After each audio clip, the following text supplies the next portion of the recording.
The office felt different, not in a way that you could immediately put your finger on, but in a way that gnawed at the edges of reality, whispering that something was off. A month ago, an unexpected mass layoff swept through the company.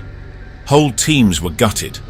Good people, hard-working, dedicated, were escorted out with generic severance packages and hollow apologies. Management called it a necessary restructuring, but the way it happened felt colder than usual, almost surgical. Then, almost overnight, the replacements arrived. At first, I didn't think much of it. People come and go in corporate life.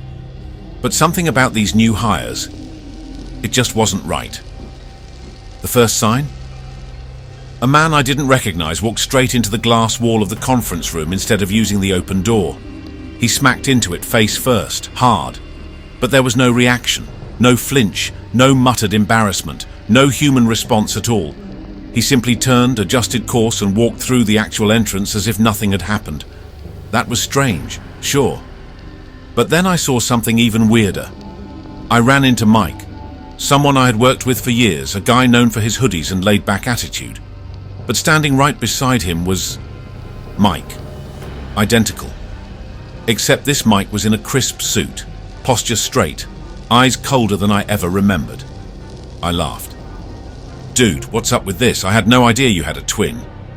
Mike blinked. "I don't." The air in my lungs turned to ice. A few desks down, I spotted another set of twins, and then another. Employees who had been here for years, but now had a carbon copy standing next to them. Not quite clones, but close. I had to know what was going on.